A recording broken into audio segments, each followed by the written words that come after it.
우리가 믿는 하나님 살아 계십니다. 예수님 여기 계십니다. 성령님 역사하십니다. 성경의 제일 마지막 책인 이 요한계시록은 미래에 일어날 일들, 사건들을 많은 상징 언어로 기록되어 있기 때문에 어렵다고 느껴집니다. 어렵습니다. 그러나 말이죠, 박해 속에 있는 그 교회를 향해서 격려를 하기 위해서 준 편지이니 그 성도들이 알아들을 수 있었다고 확신합니다. 그 중에서 특별히 요한계시록 2장과 3장은 교회를 향한 하나님의 아버지의 마음이 기록되어 있네요. 교회는 예수님에 의해서 세워졌습니다. 교회는 예수님의 것입니다. 교회의 머리는 주님이십니다. 주님 마음의 한가운데는 항상 이 단어가 있어요. 교회입니다. 교회에 대한 뿌듯함도 있고, 교회에 대한 안타까움도 있고, 교회에 대한 간절한 바람도 예수님의 심장 속에는 있습니다. 주님 마음이 고스란히 담겨있는 이 러브레터, 사랑의 연애 편지를 읽을 때 우리는 살아계신 주께서 우리 각자에게 오늘 말씀을 들려주실 거라는 기대감을 가지고 들어야 합니다. 살아있는 음성이 성령 안에서 여러분에게 들려질 것입니다. 왜냐하면 저와 여러분이 교회이기 때문이고 우리 모두가 주님의 교회이기 때문이죠. 저는 오늘부터 약 7주간 주님의 말씀 앞에서 성령 안에서 먼저는 저 자신을 돌아보고 싶습니다. 그리고 우리 교회를 돌아보는 계기로 삼았으면 해요. 칭찬도 받지만 책망도 들을 때에 책망도 사랑인 줄을 깨달아서 철든 자녀들이 되어서 붙들 건 붙들고 버릴 것은 버려내는 역사가 일어나기를 빕니다. 올해 우리 교회가 나이가 20살이 됩니다. 이런 시점에 40일 동안 금식하면서 우리의 태도와 우리의 영혼이 오직 하나님 말씀으로 살아나서 참 교회가 되기를 기도합니다. 오늘 이 편지를 쓴 기록자 사도 요한은 황제 숭배를 거절하다가 지금 밤모섬의 유배 중에 있습니다. 환상 중에 성령의 음성에 큰 나팔 소리같이 들렸는데 이르되 네가 보는 것을 두루마리에 써서 에베소, 스무나, 브가모, 두아디라, 사데, 빌라델피아, 라오디케아 등 7교회에 보내라 하십니다. 지금 황제 숭배를 거절했던 사도 요한이 어디 있느냐, 지도를 보시면 여기 있습니다. 여기가 파트모섬, 밤모섬인데 여기에 있는데, 이 편지는 시계 방향으로 에베소, 스무나, 브가모, 두아디라, 사데, 빌라델비아, 라오디키아 교회로 지금 편지는 기록됩니다. 이 교회의 이름들은 실제로 그 지역의 명칭이었어요. 사실은 로마가 전 세계를 통치할 때 아시아주에 속해 있던 곳입니다. 그런데 지금은 어디냐? 튀르키의 서쪽이에요. 조금만 더 가면 유럽입니다. 그래서 그 당시에 불렀던 아시아와 중국이나 일본이나 한국에서 온 아시아는 혼동하면 안 되는 그 당시에 있었던 아시아 지역이었다는 것을 생각해 주시기를 바랍니다. 그런데 여러분, 왜 7교회에게만 편지를 하셨을까요?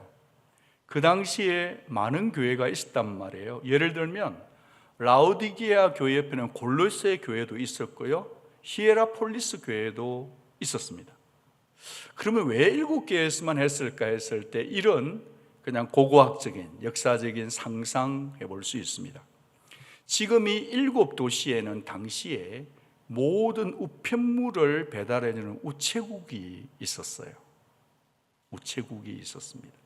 또한 여기 에베소에서 출발해서 한 바퀴를 돌게 되면 약 340km, 마일로 하면 211마일이 조금 넘으니까 여기서 출발해서 달라스 에어포트, 포드워드 에어포트가 가는 거리고 서울에서 내려오면 부산 정도까지 오는 연결된 순환도로였습니다.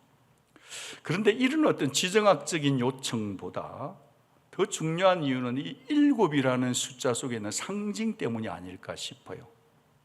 당시 사람들은 하늘의 숫자를 3으로 여겼어요. 우리 크리스천들은 성부, 성자, 성령, 하나님 3이었습니다. 땅에는 동서남북이 있죠. 뉴스가 그래서 North, East, West, South잖아요. 그러니까 하늘의 숫자 3과 땅의 숫자 동서남북 4를 합치니 7이 되고, 이 모든 것은 다 대표성을 가지는 단어가 7, 완전수였습니다. 그러니까 7교회에 보냈다는 것은 성령께서 이 7교회에게만 제한해서 보낸 게 아니라 모든 시대, 모든 지역, 모든 교회, 지금 이 시간에 이 편지를 읽는 우리에게도 쓴 편지인 줄 믿으면 괜찮겠습니다. 오늘 여기 소개되는 에베소 지역을 잠깐 돌아보고 싶습니다. 여러분이 지금 에베소를 오늘날 가보시면 거기는 셀수스 도서관이라고 당시 알렉산드리아 도서관과 함께 세계 최고의 도서관이 거기 있어요. 지금도 가보시면 에베소의 원행극장 앞에 가면 입이 쩍 벌어질 정도로 참 크고 잘 준비되어 있습니다. 이런 세계 탑, 그런 것도 있었지만 영적, 정신적으로는 어땠는가? 도덕적으로는 이 에베소가 정말 타락의 온상지였습니다. 진기하고 화려한 보물들이 쏟아 들어온 곳, 고대의 허영의 도시 하면 에베소였죠. 로마에 대한 탁월한 충성심 때문에 로마가 너네 에베소 사람들은 너네들 마음대로 해, 오토파일럿이 자치권을 부여해 주기까지 했습니다. 무엇보다 이 사람들, 에베소 사람들의 세계관을 통치하는 것은 다이애나 그리고 아데미라는 같은 이름의 이 여신이 그 에베소에 사는 모든 사람의 비즈니스와 종교, 세계관을 붙들고 있었습니다. 여러분이 아시는 대로 이 여신, 아데미 여신은 풍요와 다산을 상징하는 정말 가슴이 너무 많은, 그리고 검고 어깨가 웅크러져 있고 땅딸막한 이 여신이 에베소 사람의 정신세계를 다 독차지하고 있었습니다.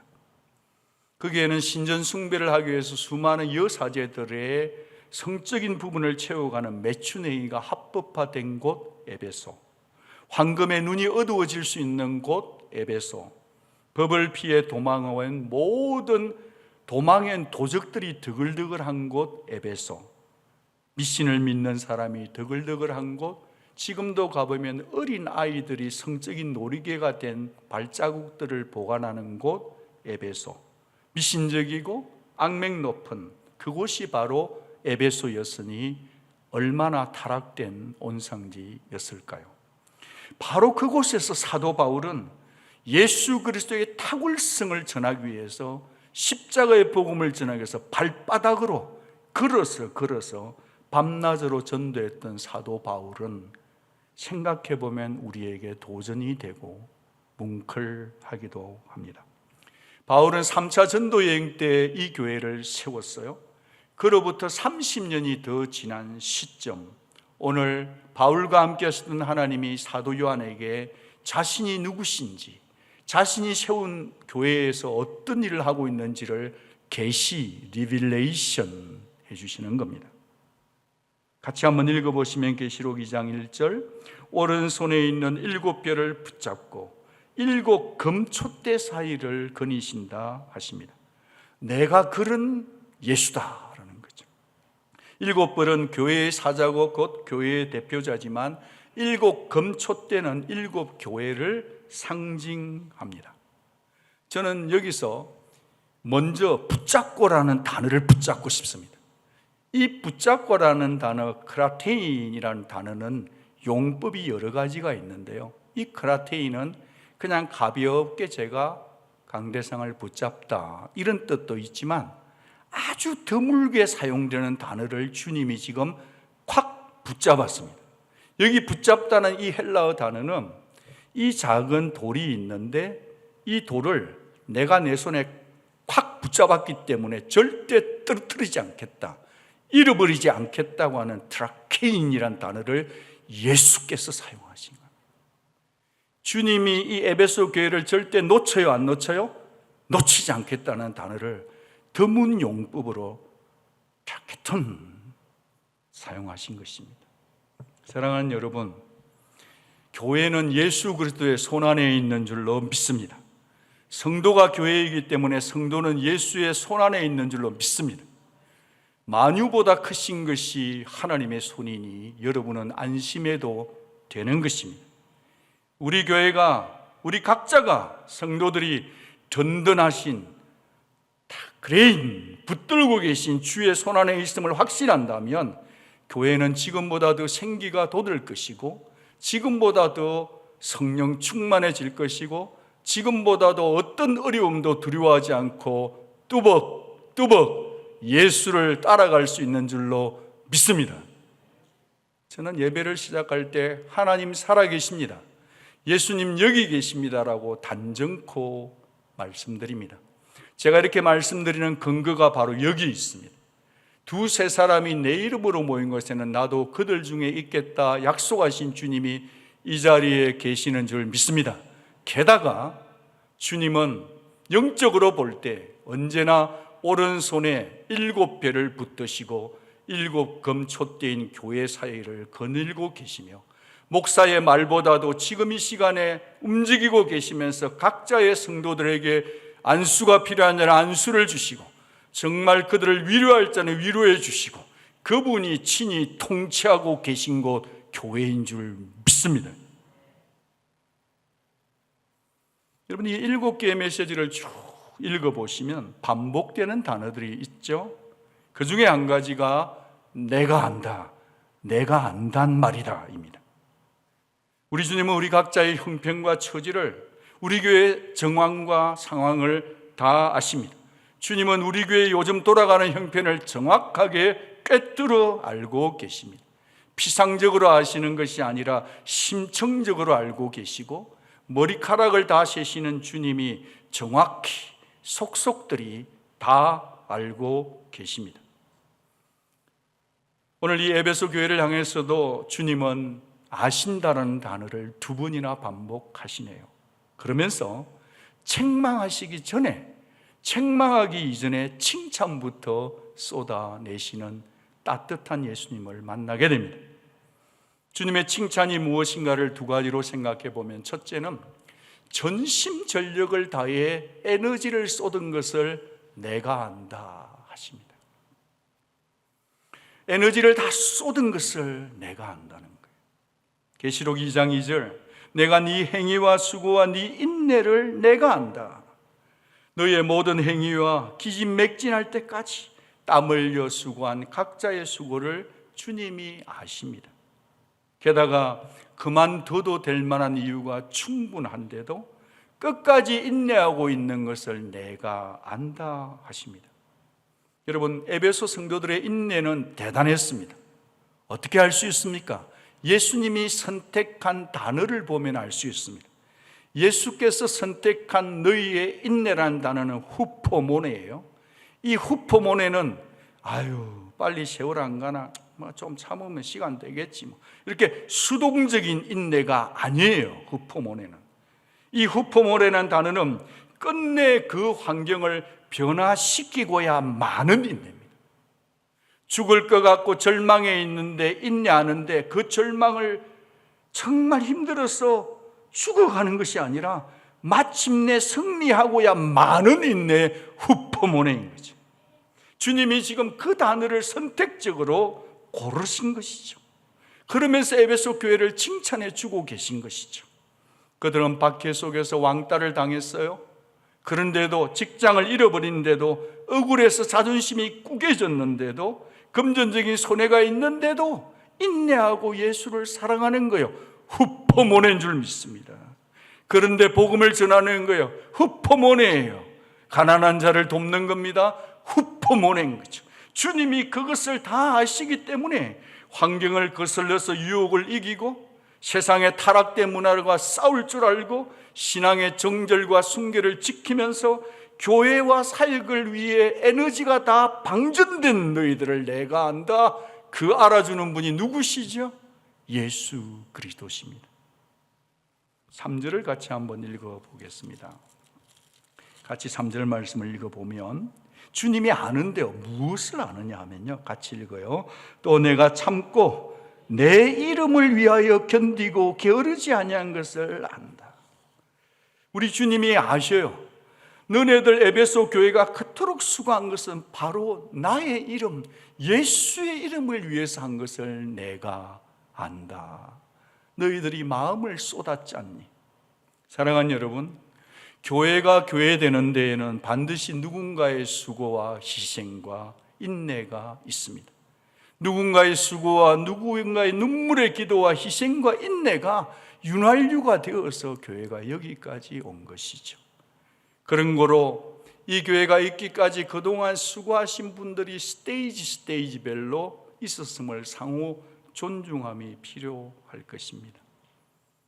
어제 우리 교사 선생님들이 오늘 아이들을 기쁘게 하기 위해서 달란트 잔치를 준비했는데 얼마나 잘 준비했던지, 저도 지금 설교 안 하고 프라미스랜드 가서 달란트 잔치하고 싶은 생각이 스물스물합니다. 사랑하는 여러분, 애찬 봉사를 하는데 어제 우리 장로님 가정에는 세미얼이라고 하는 스페셜 오티즘 친구가 있잖아요. 장로님은 오셔서 자기보다 키가 크고 힘이 센 세미얼을 붙들고 한 손에는 9월달 중보 기도를 붙들고 기도를 하고 계시더라고요. 부엌에 가보니까 여러 지체들이 와서 샌드위치를 만들고 있어요. 이번 주에 푸드뱅크가 있었는데 푸드뱅크를 섬기는 분의 차가 잘 갔다가 거기서 나도 좀 쉬어야 되겠어요 하고 보이콧을 한 거예요. 움직이지를 않는 겁니다. 그러니까 음식을 가지러 어떤 분이 또 연락이 와서 장로님이 또 추력을 물고 또 가가지고 하고, 거기서 마음 졸이며 수고하시는 분은 자기가 잘못하는 것도 없는데 기다리는 분에게 죄송하다고 연신 말하고. 사랑하는 여러분, 이번 주간에 우리 교회 귀한 어머니이신 어느 권사님을 아침 10시부터 저녁 10시까지 한번 도와드려 보니까요, 연세 드신 분들 돌봐드리는 게 참 어렵습니다. 저는 한 이틀 하고 번아웃 될 뻔했는데 딸도 아닌데 지금까지 수개월을 들어주고 했던 말씀 또 반복해서 들어주고 누군가 인내하고 사랑하는 후포모네가 있었기 때문에 오늘 우리 교회가 이만큼 자신도 자식도 없고 남편도 없는 참 과부를 교회가 섬기고 가는 것이 아닌가, 그런 생각을 해봅니다. 우리 모두가 참 교회가 되고 성도가 되기 위해서는 우리 속에도 수고와 희생과 인내를 담아낼 마음의 준비를 하는 것 필요하지 않나 싶습니다. 주님이 칭찬해 주실 것이니까 말입니다. 주님이 두 번째 에베소 교회를 칭찬했던 것은 이렇습니다. 진리를 지켜내리는 태도를 내가 안다 하시는 거예요. 신앙은 태도입니다. 그런데 이 에베소 성도들이 태도가 참 좋았어요. 진리를 지켜내려는 태도가 있었다는 거죠. 2장 2절, 또 악한 자들을 용납하지 아니한 것과 자칭 사도라 하되 아닌 자들을 시험하여 그들의 거짓을 네가 드러낸 것을 하신다. 악을 두고 그냥 보지 못한 걸 내가 안다. 사도 행세하지만 잘못된 자들을 뿌리채 뽑아낸 것을 나 예수가 안단 말이다. 참된 교사와 거짓 교사를 구별해낼 만큼 그들은 탄탄한 성경 지식이 있었고 분별력, 뒷선문이 있었다는 거죠. 이를 되면 6절에 보면 니골라당이 나오잖아요. 이 니골라당은 몸은 그리 중시하지 않고 영만 중요시 여기는 그런 어떤 가르침을 하는 이단이었습니다. 그들은 이렇게 말했을 수도 있겠죠. 은혜 받았잖아, 복음 믿었잖아, 그냥 살아도 괜찮아, 그냥 약간 그렇게 해도 괜찮아, 무슨 죄를 지어도 괜찮아, 엄탕방탕 에베소에 사는데 그 정도 한 잔해 얼마든지 매력적인 것으로 하나님의 은혜가 용서했잖아 라고 사탕발림하는 니골라 당이었습니다. 여러분, 이렇게 오늘처럼 얘기하면 얼마나 솔깃하고 매력적입니까?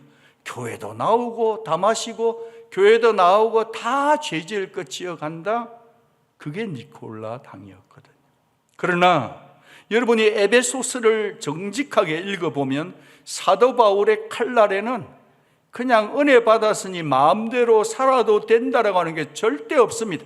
도리어 뒷부분에 가면 탁월하신 예수를 만난 자는 삶 속에서 엄난과 정욕과 세상 것들을 잘라내는 것까지다라고 칼날이 시프래요.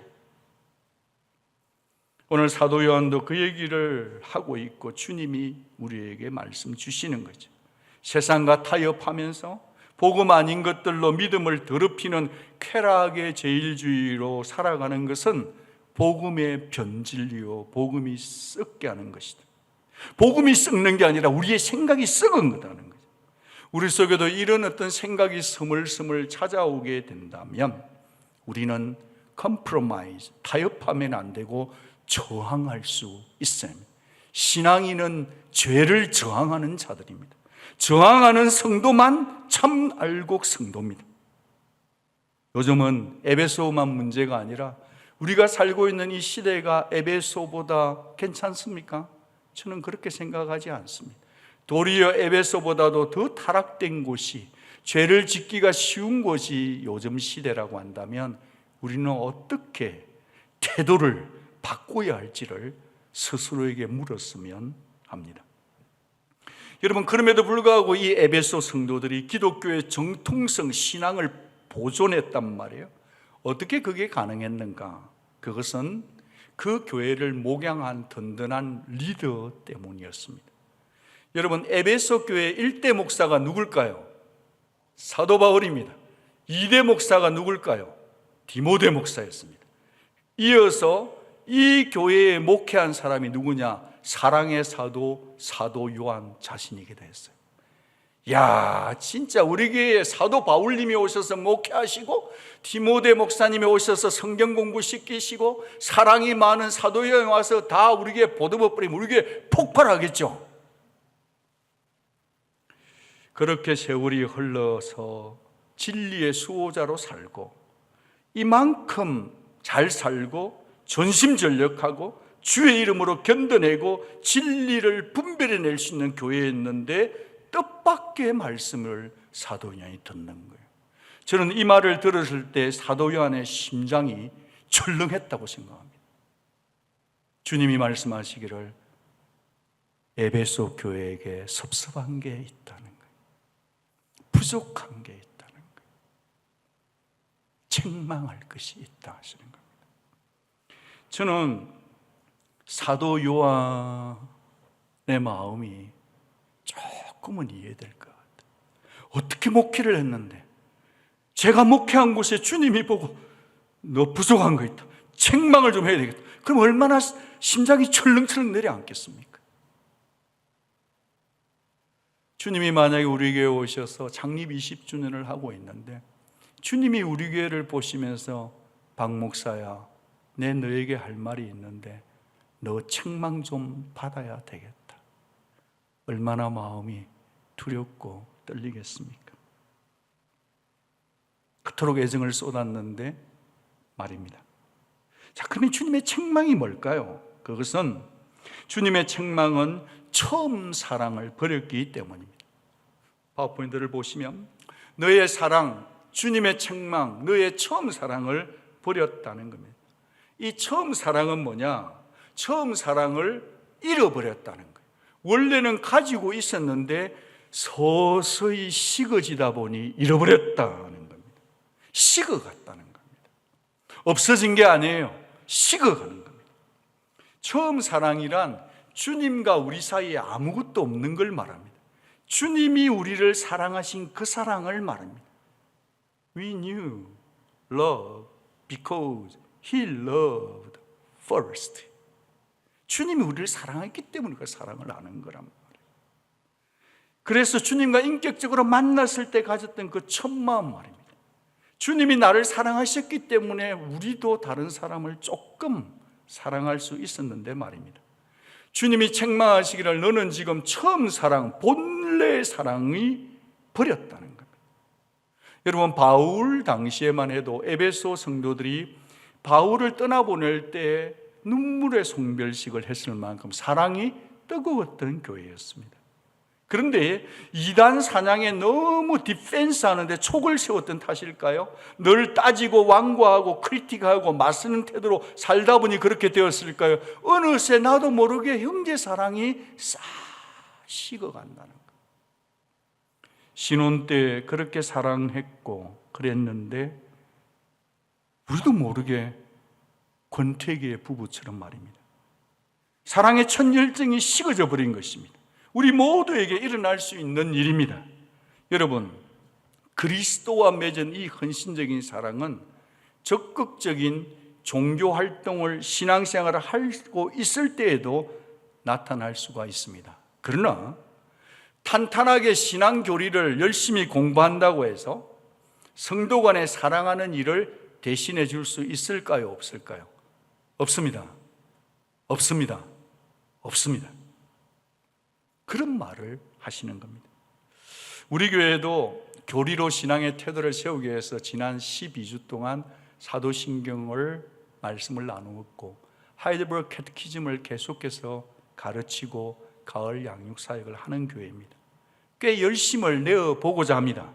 그런데 바른 교리, 성경 공부를 많이 하면 할수록 우리의 삶에 따라와야 되는 것이 있는데 그것은 행동 윤리와 삶의 열매가 나타나야 합니다. 하나님 사랑과 사람 사랑을 따로 생각할 수 있습니까? 아니에요. 분리될 수 없는 것입니다.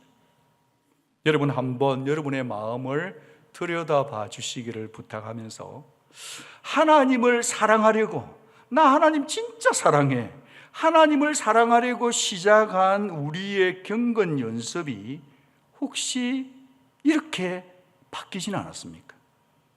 챔버스 목사님 이렇게 말해요. 여러분 같이 한번 눈으로 따라 읽어주시겠어요? 정해진 시간에 기도하는 습관, 성경 읽는 습관 등이 우상이 됩니다. 경건 습관의 본래 목적인 하나님과의 교제 대신에 서서히 습관 자체를 예배하기 시작하면서 결국 습관이 우상이 됩니다. 이때 하늘의 아버지께서 얼마나 분노하실지 주의하십시오. 하나님, 지금 저 기도하고 있으니까 주님 말씀에 순종할 수 없어요. 이 시간은 하나님을 위해 제가 정한 시간이라니까요. 같이 읽습니다. 이런 경우 경건의 시간은 당신이 하나님과 함께하는 시간이 아니라 당신의 습관과 함께하는 시간이 될 수 있습니다. 우리가 경건의 이름으로 하나님 사랑한다는 그 말로 좋은 의도에 시작했을지라도 우리가 내가 하고 있는 나의 정형화된 나의 패런 그 속으로 하다가 주님이 말씀하시는 것을 놓칠 수 있다는, 그것은 우리의 신앙 연습이 하나님 사랑을 가로챈 것이 될 수 있기에 변질될 수 있다는 경고입니다. 누군가에게 찾아가거라. 저 기도한다니까요. 너 좀 그 사람에게 사랑해 주렴. 지금 금식기도 중이잖아요. 우리가 그렇게 변명만 다발다발 늘어놓으면서 순종하기 싫은데 내가 종교생활, 신앙생활 하고 있다고 말할 수도 있다는 경고입니다. 우리는 여전히 교회 출석합니다. 헌금도 내지요. 봉사도 하지요. 공동체 모임도 하지요. 언약 공동체도 참석합니다. 교회 사역에도 헌신합니다. 말씀 보는 눈도 점점 예리해지고 있어요. 그런데 우리의 가슴이 싸늘해지고 시선이 차갑지는 않습니까? 어느 순간부터 헌신이 아깝지는 않으신가요? 혹시 매사 짜증이 나고 불평이 나십니까? 우리가 이전에 그러지 않았거든요. 우리가 이전에 예배당에 들어서는 순간부터 맺혔던 엉어리는 풀려지고 잠깐 무릎 꿇었는데 오래오래 기도하고 눈물 뿌렸던 적이 있었단 말이죠. 주님이 우리를 굳이 책망하지 않으실지라도 우리가 알잖아요. 여러분, 사랑 없는 수고, 사랑 없는 열심은 하면 할수록 더 고되게 하고 자기를 힘들게 할 뿐입니다. 형식과 습관만 반복되면요, 껍데기만 남으니까 사랑이 없으면 아무것도 아닙니다. 사랑이 없으면 내게 아무 유익이 없는 거죠. 이런 우리들을 위해서 세 번째로 회복을 위한 주님의 처방전이 있습니다. 주님의 처방전은 다시 그 사랑의 자리로 되돌아가라는 말씀입니다. 같이 한번 말씀 읽어주시겠어요? 시작. 그러므로 어디서 떨어졌는지를 생각하고 회개하여 처음 행위를 가지라. 아주 단호하세요. 아주 분명합니다. 분명한 프리스크립션이 주어져 있습니다. 첫째는 뭐냐 하면 consider, 생각해라, remember, 기억해라 하시는 것입니다. 여러분, 우리는 주님으로부터 구원받은 첫사랑을 늘 기억해야 합니다. 나는 죄인이었는데 주님이 죄인이 나를 용서해 준 것을 늘 기억하고 잊지 말아야 합니다. 주님과 나의 첫사랑을 기억해야 합니다. 그러면서 오늘 내가 왜 이렇게 냉랭해지고 있는지를 비교해 볼 수 있어야 하죠. 여러분, 사랑이 식어진 데는 이유가 있기 때문입니다. 혹시라도 부부 사이에 내가 왜 사랑이 식었는가 그렇게 생각하지 마시고, 무슨 까닭으로 내가 이런 지경에 이르렀지 한 번쯤 살짝 생각해 보는 것은 좋은 것 같아요. 주님 사랑을 잃어버리게 한 그곳, 그 사람, 그 사건을 돌아보는 게 필요합니다. 누군가 던진 상처의 말로 시작되었는지, 아니면 내가 좀 살만하니까 나태해졌는지, 각종 유혹 사이트에 무릎을 꿇었는지, 이기적인 욕심 때문에 계산적이 되었는지, 아니면 늘 따지고 늘 비평적인 태도 때문인지, 그게 무엇이든지 간에, 누구든지 간에, 어떤 상황이든지 간에 사람에게 드러난 냉랭함은 곧 주님을 사랑하는 냉랭함인 것입니다. 그런 거로 생각하고 기억한 다음에는 회개해야 합니다. 이것이 두 번째 처방전이에요. 여기 회개하라는 단어는 원문의 의미가 아주 셉니다. 단번에 단호하게 회개해라 합니다. 미루지 말고 핑계치 말고 사랑이 텅 빈 나를 인정하며 하나님 앞에 겸손히 서야 합니다. 부부간에도 자녀간에도 성도끼리도 오래 참지 못한 것, 온유하지 못한 것, 절제하지 못한 것, 상처 준 것, 무례했던 표정과 말들을 돌이켜야 합니다. 돌이키는 것까지가 회개이기 때문입니다. 마지막 세 번째로는, 회복을 위한 주님의 처방전 세 번째는 처음 행위를 가져야 된다는 겁니다. 주님은 우리에게 회개에 합당한 열매를 기대하고 계십니다. 기도 자리에서 멀어졌다면 다시 기도의 자리로 찾아와야 합니다. 끊지 못하는 유혹이 있으면 끊어야 하죠. 사람들끼리는 이렇게 푸는 것 같아요. 사랑을 좀 회복하자 그러면 밥 한번 먹자, 아니면 공 한번 치자, 아니면 한번 부대끼고 한번 놀아볼까, 그렇게 하는데 필요해요. 그런데 그렇게 가기 전에 먼저 우리는 주님과의 첫사랑을 자리로 돌아가야 돼요. 사람의 사랑은 한계가 있거든요. 우리가 다시 십자가의 사랑으로 돌아가고요, 머리 대신 예수를 인정하고요, 그 다음에 나 자신을 부인하는 사랑, 아낌없이 내주는 그 사랑은 오직 십자가의 주 예수께서 얼마나 나를 사랑하셨는지를 생각하는 데서부터 옵니다. 오늘 우리 목사님들이 예배를 드리기 전에 이 강단에서 무릎을 꿇고 기도를 하면서 우리 모두가 이렇게 고백했습니다.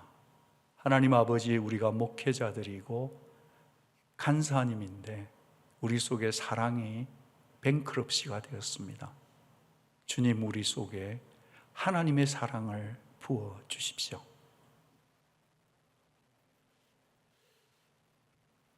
이 9월에 여러분의 마음에 하나님의 사랑이 많이 부어지기를 축복합니다. 여러분, 사람이 회개하지 않으면 어떻게 되는 줄 아십니까? 계시록 2장 5절, 내가 네게 가서 네 촛대를 그 자리에서 옮기리라. 얼마나 가슴 아픈 경고의 말씀입니까? 처음 사랑과 주님 사랑과 이웃 사랑, 성도 사랑을 잃어버리면 촛대를 옮기신다 하십니다. 너무너무 무서운 말씀이에요. 불이 꺼져버린대요. 빛을 밝힐 수가 없는 거예요. 우리는 세상의 빛과 소금인데 맛 잃어버리고 빛을 낼 수 없게 되는 겁니다. 누군가의 말처럼 빛을 발할 수 있는 연료는 사랑뿐인데, 교회가 성도가 빛을 발하지 못한다면 어떻게 성도이며 어떻게 교회이겠습니까?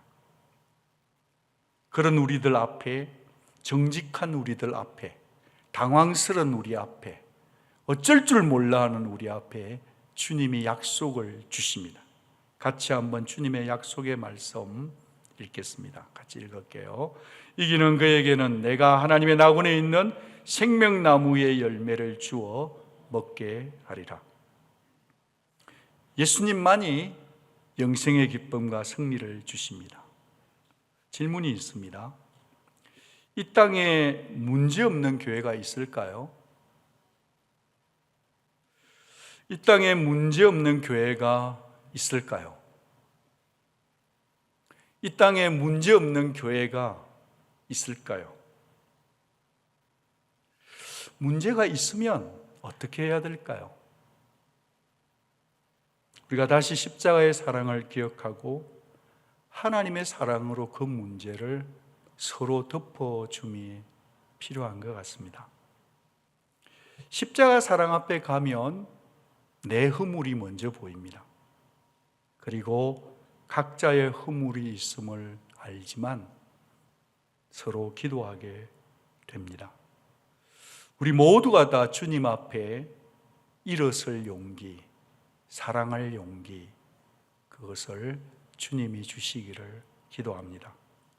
처음 사랑의 자리로 다시 돌아가라 하시는 간절한 주님의 음성이, 이 음성은 저 집사님이 좀 들어야 되는데, 저 목사님이 좀 들어야 되는데 그러지 마시고 내게 주시는 가장 따뜻한 말씀으로 받아서 우리 모두가 다 혹 넘어져 있다면 다시 일어나는 우리가 되기를 바랍니다. 손자가 넘어져 있으면 할머니, 할아버지는, 엄마, 아빠는 미친 듯이 달려가서 걔가 일어나는 게 아니라 사실은 엄마, 아빠가 그 아이를 일으키는 것처럼 사랑의 주님, 십자가에서 우리를 죽기까지 사랑하신 주께서 우리 교회를 붙들어 일으켜 주실 줄 믿습니다. 기도하겠습니다.